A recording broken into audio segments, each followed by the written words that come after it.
What's more summery than these beautiful, luscious pastel colors? Hi, welcome to another video.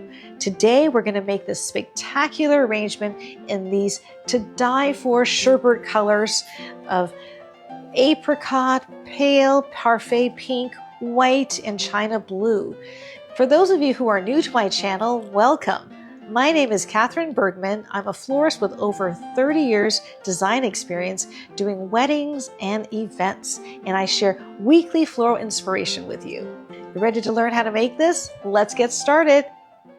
So a few weeks ago, I had thousands and thousands of roses in the garden, and it was just an embarrassment of riches. It was just tons and tons of flowers that I can't even get to use all of them. And now we're out of bloom. It's that interval between when we have a lot of flowers and during that first flush of blooms and before the second crop comes in. I've deadheaded everything, been fertilizing, and I went out this morning and there's not that much growing. I have a few stems of yellow roses and a few stems of pink roses right now that I just cut this morning. And I thought, okay, I'm gonna have to go buy some flowers to make a video. And instead of buying more roses, which is usually my go-to, as you guys know, I love roses of all kinds, I'm going to challenge myself, I thought, and use some flowers that I don't often use, that I don't love. So I said, okay, I don't love Gerbera daisies, but they had some really beautiful sherbet-colored Gerbera daisies at the Flower Mart, pale pink and pale apricot. And I thought, well, I will buy some of this and let's just play and incorporate it into a beautiful pastel summer arrangement.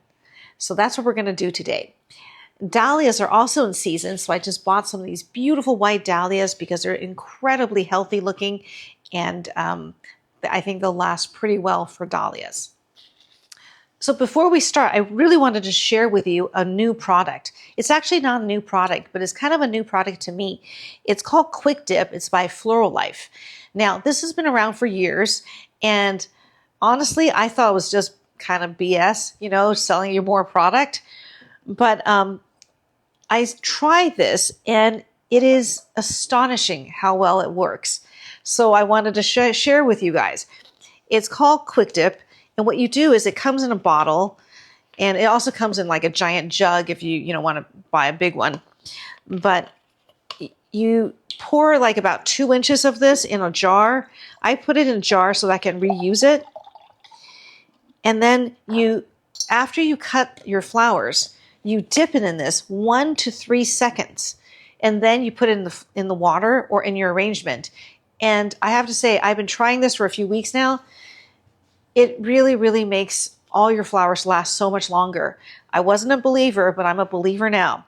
So what I do is just buy a little jar of some sort with a lid and pour about 1 inch or 2 inches of this QuickDip in here. You can always reuse it. I mean, it's going to turn cloudy and not so pretty, but it's okay. You can reuse it. And what I do is I strain it. So if there's a little bits in there, you strain it out. You could just keep using this. So you don't need to just use it once and then throw all this away. And a bottle of this is not that expensive. I'll see if they sell this on Amazon. If they do sell it on Amazon, then I will link it in the description below. Because this I bought at the flower market, and this is 16 ounces for I think about $9. So yeah, I'm a believer. So I've been using this, and it's made all the difference. Like I was cutting lavender and scabiosa and Orlea, things I grow in the garden that sometimes wilt, but if you use a QuickDip, they don't wilt. And I thought, well, we've got a lot of not very long-lasting flowers, like Gerbera daisies, the heads like to droop, and dahlias are notoriously not long-lasting, so I thought this is a great video to show you using QuickDip. And I already processed all the flowers with the QuickDip. So what you do is you get a bunch of your Gerberas or whatever, cut the stems like maybe 1 inch, dip it in here for 1 to 3 seconds, and then you can start arranging or put it in a bucket with water, okay? And every time you make a fresh cut to use, then you want to do the QuickDip. So just have that next to you as you're designing. And it's worked great for greenery as well. I had greenery last like, I don't know, 3 weeks almost. So it's really, really an amazing product. I don't know what's in it, but whatever it is, it works. Okay, so I have an assortment of flowers here. I bought Gerbera daisies, white dahlias. I have a few stems of roses from the garden, also some hydrangeas from the garden, all in pastel shades. And so we're going to first start with greening in. Now I'm using a cake server. It's a cake platter or a cake riser with a little bit of a reservoir for water, and I've got floral foam in here fit to the shape of this container. I think I just used this in a previous video, and I'm starting to really like this container because it's basically like a neutral large white pedestal, right? And I have all this greenery I cut from the garden. I'm going to start with a potasprum. This is potasprum that I grow, and I also have scented geranium. See, this I picked, I want to say 10 days ago, and I did the QuickDip. It's still perfect. So it's really a wonderful product. I wouldn't recommend it to you guys if it didn't work. I'm glad I tried it. 30 years doing flowers and I never used it, and I can't believe how great it is. Okay, I'm going to go ahead and these are just some short pieces that I broke off from my scented geranium, so I'm going to go ahead and use these first. It's going to be a lot of greening in because, as you see, there's a huge surface that we have to cover today, right?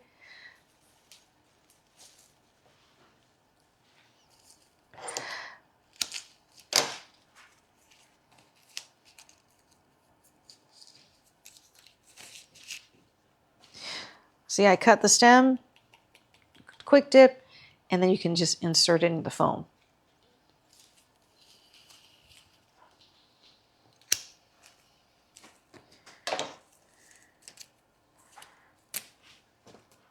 I can't wait to use this in the spring with like lilacs. I can never get lilacs to last. I mean, they're gorgeous when you buy them and you think, okay, this time they're going to last. No, they never last.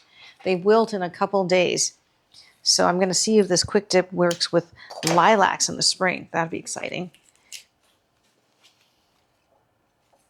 So I chose sort of light pale green greens because we're doing this pastel-y arrangement. I just want all the colors to be like cheerful and bright and light and I don't know, just very romantic.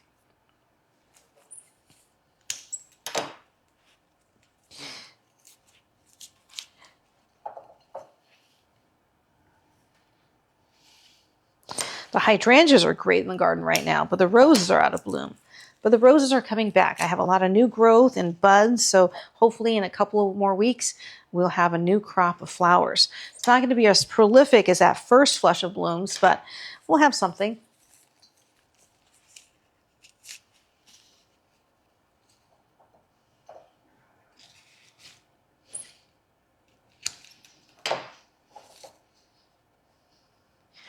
And I don't know about you, I am one who's not shy about picking from the garden. My mom sometimes didn't want to pick everything from the garden. She was like, oh, I want to stay, have it stay on the plant. But I am not. I go out there and I just mercilessly cut my roses to use in arrangements.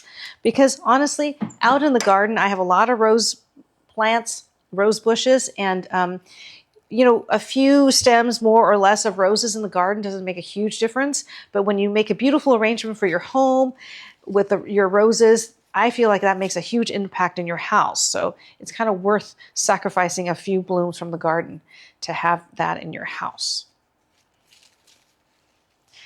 I'm always surprised around here. Most of my neighbors have, you know, pretty sizable gardens, and a lot of them, they don't think to cut from the garden to use. That's one of the things I feature every week, you know, things that I grow in the garden that we use.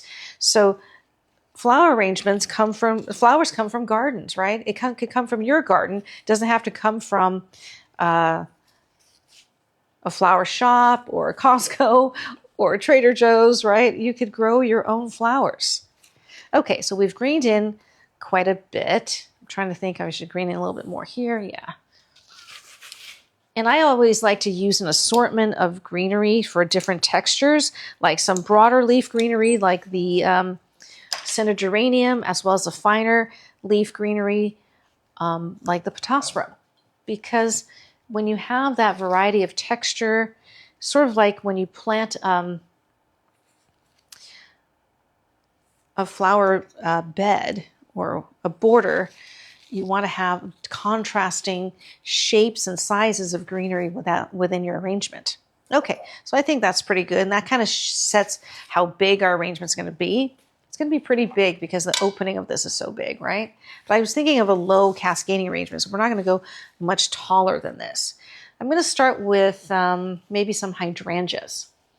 I have beautiful Annabelle hydrangeas and some white hydrangeas from the garden. These are just regular white hydrangeas I planted a couple of years ago. QuickDip in here, and then in. Just kind of an assortment of hydrangeas that I have.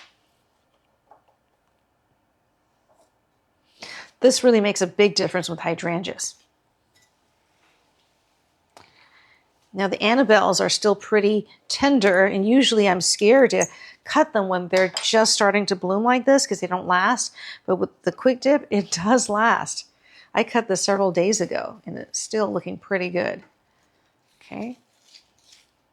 With a square container, you have to make sure you're not making a square looking arrangement. So I don't want to do like 4 hydrangeas because it'll emphasize the squareness of your container. Okay, let's start with some dahlias. Okay, look at these beautiful white dahlias. So nice, right?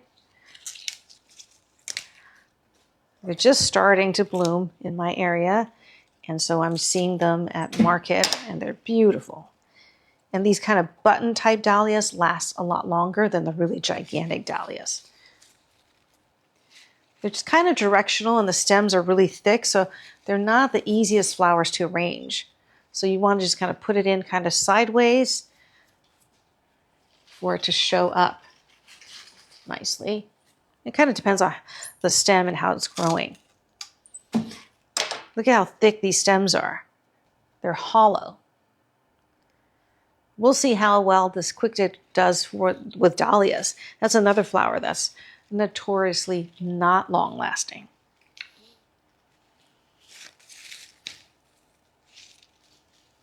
Okay, got a couple of dahlias there.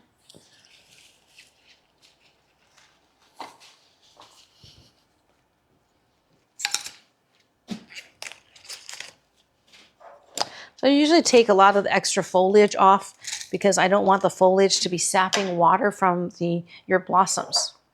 We could almost do an all white arrangement, huh? With the dahlias and the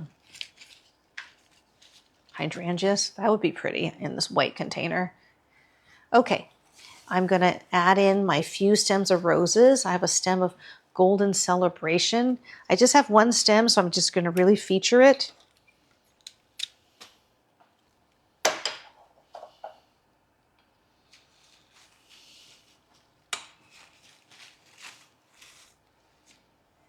Okay, right there. Then I have a few stems of this very pretty rose called the Fawn. This rose has been a little bit neglected in my garden because it's on a hillside in the creek area.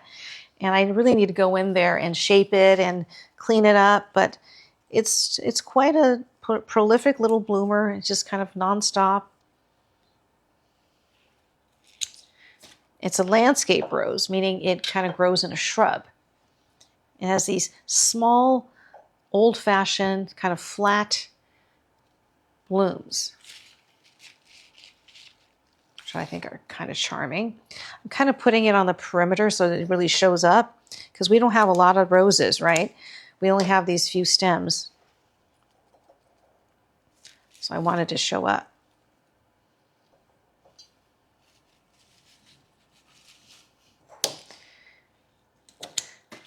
Called the Fawn, and I got it from Heirloom Roses, which is one of my favorite places to buy roses to plant in the garden because they don't graft their roses. The roses are all grown on their own root, and that means if you live in a very cold climate, you don't have to worry about ever losing your rose because they'll come back. and it'll come back true to the rose that you purchased, not the rootstock. And I'm in a warm climate. We don't have the problem of roses dying from the cold, but we do have the problem that after a few years, the rootstock starts coming out, and it's very annoying. You've got in your garden all these weird looking magenta single blooms that are not very pretty, not what you signed up for. And if you don't get ahead of it and start, removing the rootstock, it could start taking over or sapping the energy from your rose that you purchased. So what they do is they graft the roses onto more vigorous rootstock. And the rootstock is usually not a beautiful rose. Mostly what I see is like a dark red magenta single rose. But it's very vigorous, and that's why they use it as the rootstock. Got some Gerberas here.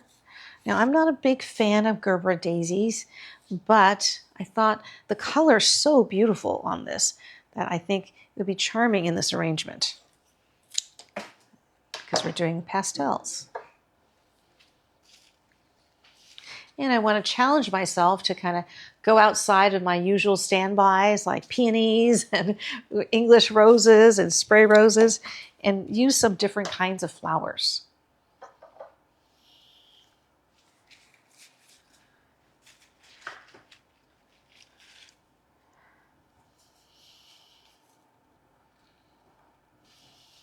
I feel like I need a smaller Gerbera to cascade out instead of this big one.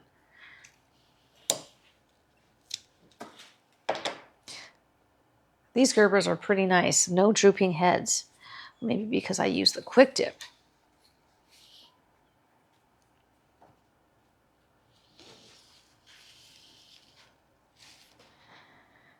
Okay. I like these smaller Gerberas. I don't like them when they're huge because they're even harder to use because they're so flat. I think that's what it is. It's kind of hard to use Gerberas because they're so flat and they're kind of directional. But I thought that pale pink and white and this apricot-y color, kind of sherbet colors would be really pretty in an arrangement on a white pedestal.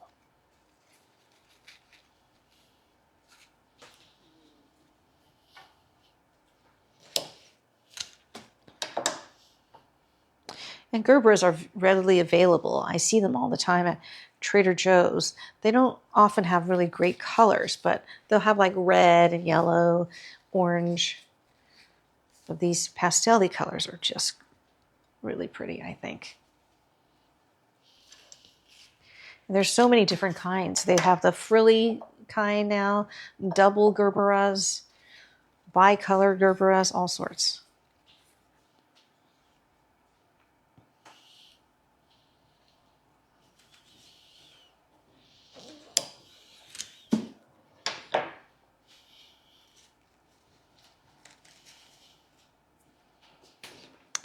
Okay, I'm going to stand back and assess what we have. It looks pretty good.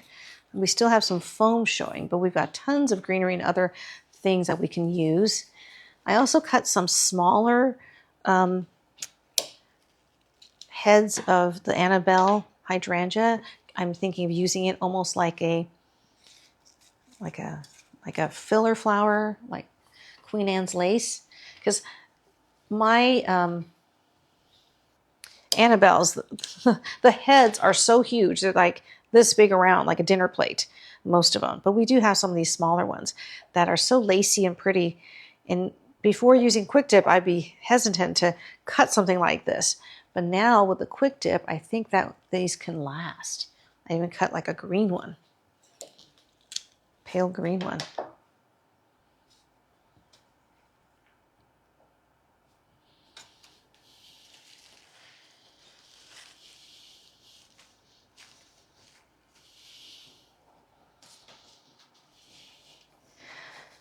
I also have been growing Love and Mist.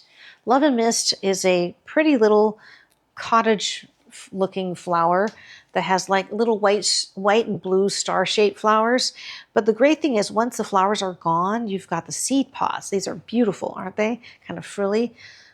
So we're going to use this Love and Mist seed pod in here as like a texture, like filler in a pale green.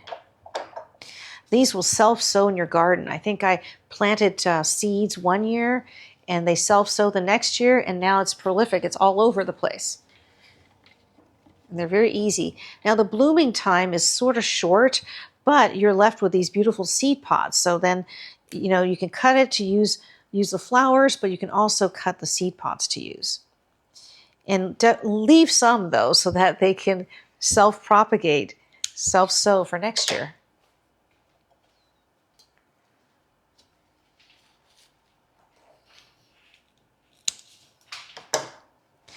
So it's an extra step to do the quick dip, but it's definitely worth it.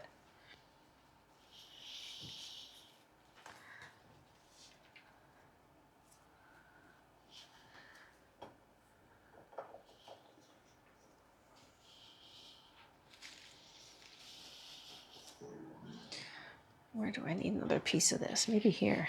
Okay. Now I also have some chamomile, the feverfew. Just I thought it's pretty. It's a little daisy shape, sort of like a, sort of repeats the look of the Gerbera daisies. And they're kind of neutral, and they've got that little yellow center and white. I thought it'd be very pretty in here. So I'm just gonna put a little in here. Oh, that's so sweet.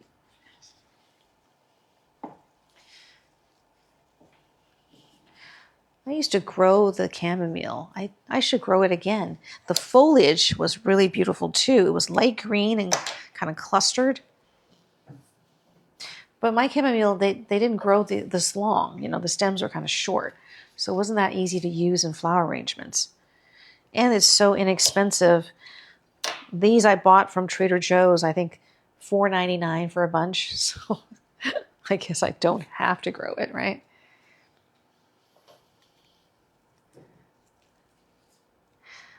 I have one more novelty plant material I'm going to show you in a minute that we're growing. But let's go ahead and add this in first.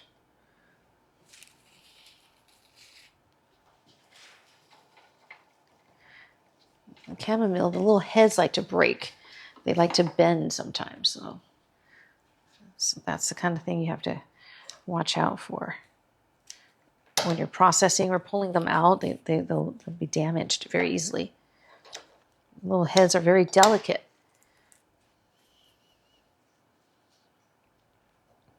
They also have a double version of this without the yellow center, so it looks like little tiny sprigs of mums, which is really cute too.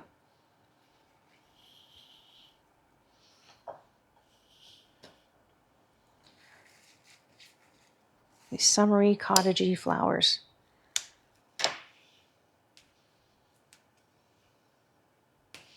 Just picking the little broken heads off.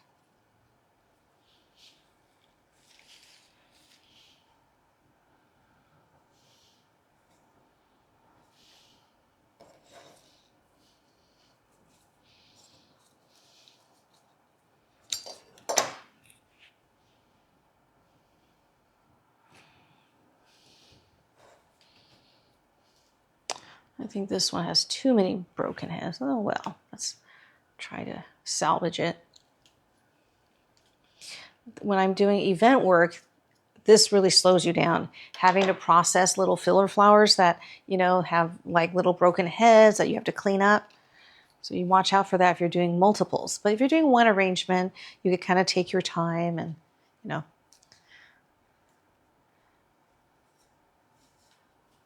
clean up things like that.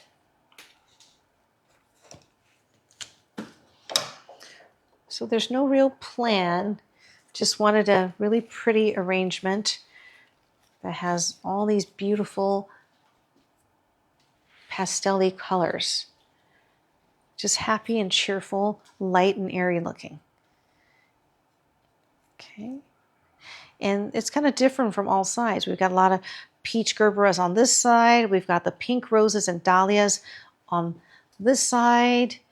And we've got, you know, so it's all kind of different. And we only have one sprig of the yellow rose on this side, but I think it all works because the colors are all soft and delicate. So I think it works even though they're all kind of different. And you know how I like things that are just kind of different and doesn't have to be like perfectly even. I don't love arrangements where you've got a perfect number of gerberas all spread out perfectly. I just like it kind of hodgepodgey, but overall there's a cohesive design without it being, you know, oh, we've got to have a peach gerbera here, peach gerbera here, pink here, you know, all perfect. Now, the novelty plant material I'm going to show you next is Australian bluebell creeper. This is a drought-tolerant landscape bush that blooms in early summer, late spring. And look how beautiful that is. I don't know if you can see the little tiny bells, but I can. They're like little periwinkle blue bells. And I thought this would be very nice cascading out of this container. Now it's kind of an unruly vining shrub. It's not that beautiful in the landscape. It's kind of like a tangled mess, but look at these gorgeous tendrils. I had to use this.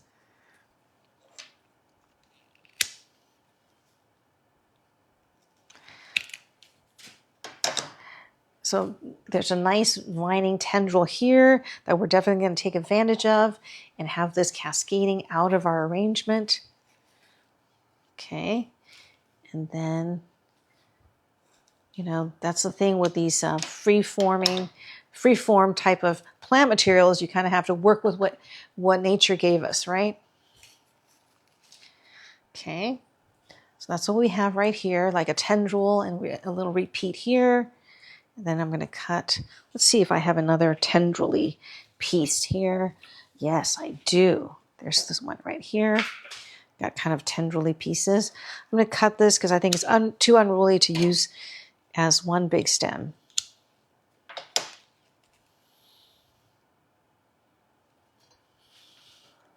going to go ahead and have that cascade out here.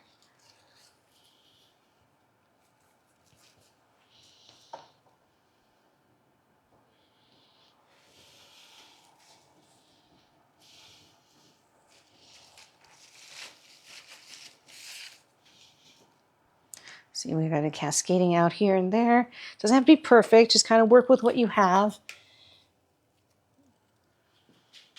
That's another thing you can grow in your garden. It's called Australian bluebell creeper. It's I don't know how cold hardy it is because I'm in a very warm climate here. So those of you who are in a colder climate, I'm not sure how hardy it is. I believe it may be hardy down to like 25 degrees or something like that. So not too hardy, but in California, definitely, you know, easy to grow, drought tolerant, very special material. So I have it cascading from several vantage points. Then I always like to weave a little throughout the arrangement so it doesn't look like it came from nothing, right?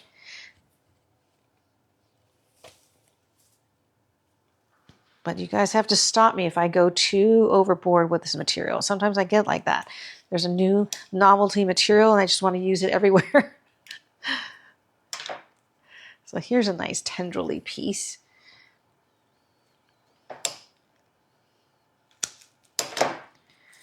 That's the thing with these like crazy materials is that it's a lot of processing you have to do. Okay. Just adding it to this cluster here so it could cascade out more. It's like a softer cascade.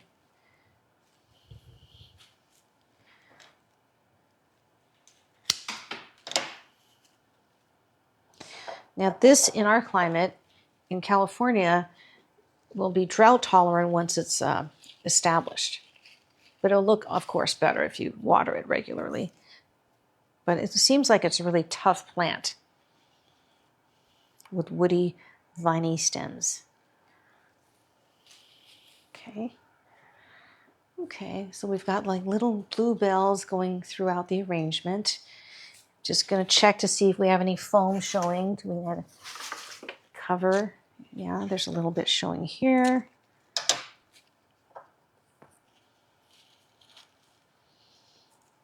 These broader leaves cut short are great for covering foam. If you cut this short, you put it here, it covers your any exposed foam quickly.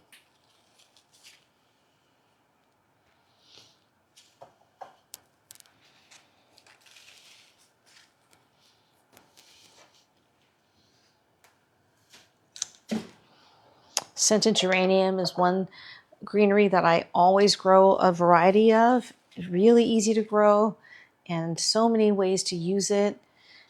And it smells beautiful. Okay, I'm going to stand back and assess. Sometimes you have to edit yourself a little bit. I have to see if I put too many of the frilly elements in here, because sometimes when you do that, it actually makes your arrangement look less full. Even though it's bigger, it's like weedier, if that makes sense. So I might go in and add a few more Gerbera daisies now that we've added in all these filler flowers, just to make it look a little fuller.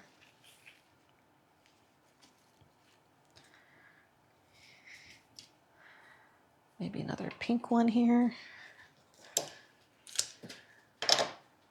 Oh, forgot to do the QuickDip.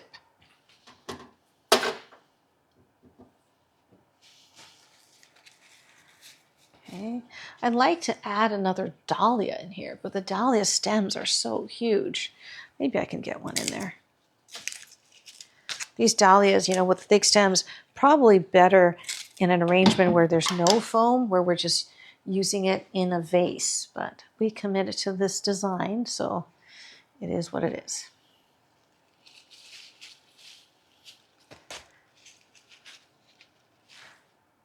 See, I add another dahlia in here so that, you know, it kind of counterbalances all these frilly things that we've added in.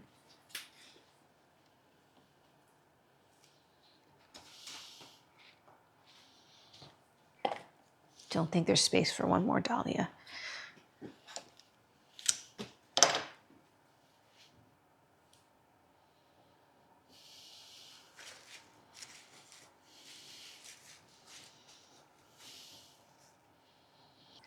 I forgot we have a few stems of Nico blue hydrangeas. Might as well add that in there because I think that it will kind of enhance the blue bellflowers. So I'm just going to add a few in here.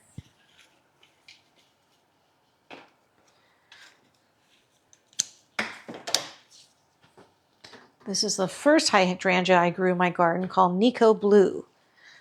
Those of you who've been gardening for a while will know it. One of the older blue hydrangeas.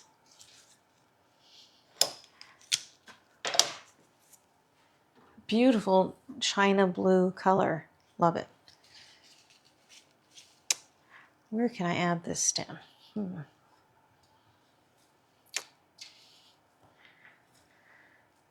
It's almost like we don't have space. I was going to maybe stick it in here. You know what? I'm going to shorten it a little bit and set it a little bit deeper in here so that it's next to the white dahlias and setting off the white dahlias. There we go. For a pop of blue. So we're all done. This turned out beautiful, pastel-y, romantic, so expressive of summer. And it's kind of different from each side. And I kind of like that. It doesn't have to be always the same. It's much more interesting if each side is a little bit different, but you still have a cohesive design. And I challenged myself to use Gerbera daisies, which I usually don't like, but these colors really seduced me, these sherbety colors. I hope you enjoyed this video today. If you're new to my channel, thanks for watching this video. Please like and subscribe and click the little bell to be notified when I put out a new video because I do share weekly floral inspirations. And those of you who watch me every week and leave me such kind, sweet comments, you know I love you guys and love to hear what you're doing this week. So please leave me a comment to say hi. I'm really going to enjoy this cheerful pastel arrangement in my home this week. I hope you're inspired to go out there and create something beautiful. Flowers are nature's little luxury. Go out there and buy some flowers, pick some flowers, and make something gorgeous. And I will see you in my next video.